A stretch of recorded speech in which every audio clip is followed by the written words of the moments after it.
Variety ரைஸோடையும் சேர்த்து சாப்பிட்ணும், ரோட்டி வெரைட்டியோடையும் சேர்த்து சாப்பிட்ணும். அந்த மாதிரி ஒரு பன்னீர் கிரேவி இன்றைக்கி பண்ணலாம்.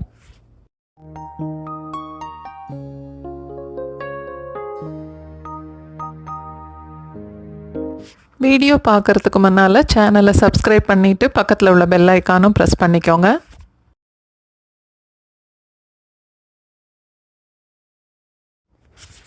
பொடிசாக வெட்டின வெங்காயம் 1.5 கப் அளவுக்கு, தக்காளி 1 கப் அளவுக்கு,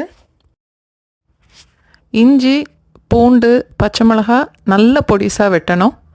அது எல்லாமே ஒரு டேபிள் ஸ்பூன் அளவுக்கு.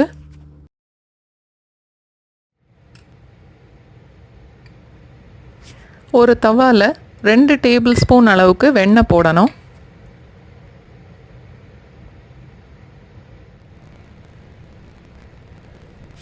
அந்த வெண்ணெய் உருகுனதும் பொடிசாக வெட்டி வச்சுருந்த பச்சை மிளகாய் இஞ்சி பூண்டு எல்லாம் சேர்த்துட்டு மீடியம் ஃப்ளேமில் வச்சு ஒரு 15லேருந்து 20 செகண்ட்ஸ் வரைக்கும் வதக்கணும்.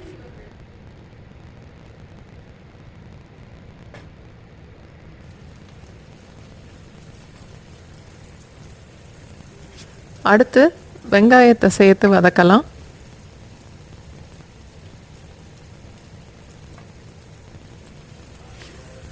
என்னோட சமையல் பிடிச்சிருந்தா வீடியோவை லைக் பண்ணுங்கள், உங்களுக்கு தெரிஞ்சவங்களோட ஷேர் பண்ணுங்கள், உங்களுக்கு என்ன தோணுதோ அதை கமெண்ட்டில் போடுங்க.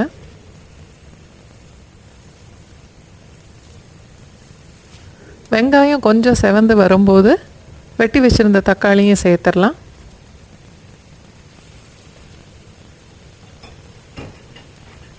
தக்காளி கொஞ்சம் வதக்கிட்டு 1 நிமிஷம் வரைக்கும் மூடி வச்சுட்டா நல்ல சாஃப்டாயிரும்.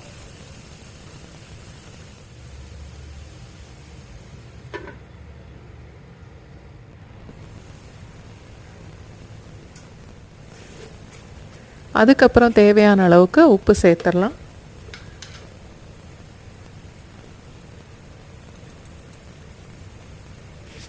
அரை டீஸ்பூன் மஞ்சத்தூள், 1.5 டீஸ்பூன் சீரகத்தூள்,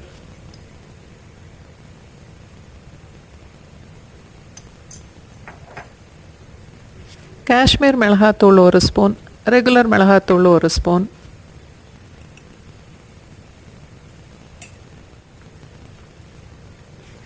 கடலை மாவு 1.5 டேபிள் ஸ்பூன், ஒரு 4லேருந்து 5 டீஸ்பூன் வரைக்கும் இருக்கும். அது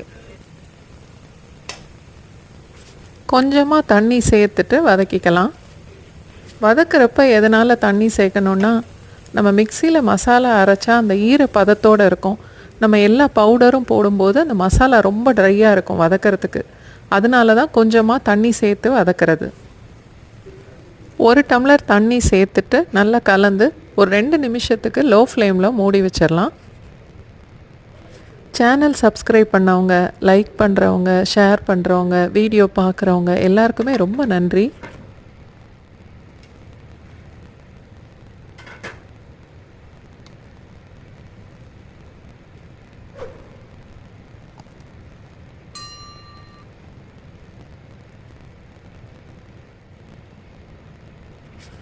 அரை கப் அளவுக்கு தயிர், 1/4 கப் அளவுக்கு பொடிசாக வெட்டின கொத்தமல்லி இலை,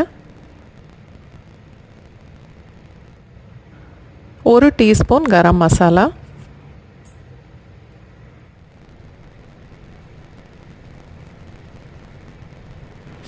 நல்லா கலந்துட்டு மறுபடியும் 1 நிமிஷத்துக்கு லோ ஃப்ளேம்லேயே மூடி வச்சிடலாம்.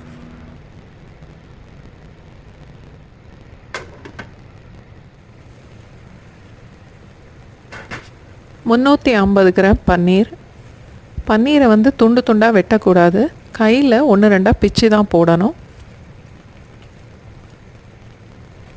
தயிர் சேர்த்து 1 நிமிஷம் நல்லா கொதிச்சதுக்கப்புறம் நம்ம கையில் பிச்சு வச்ச பன்னீரை இந்த கிரேவியோடு சேர்த்துடலாம்.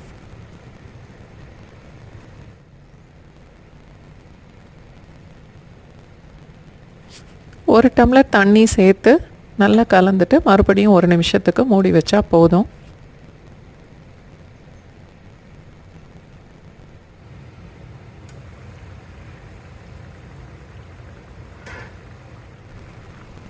நம்ம கடலை மாவு சேர்த்துருக்கிறதுனால ஆறின உடனே கிரேவி இன்னும் கூட கொஞ்சம் கெட்டியாகும். 1 டீஸ்பூன் கசூரி மேத்தி சேர்த்துட்டு அடுப்பு ஆஃப் பண்ணிடலாம்.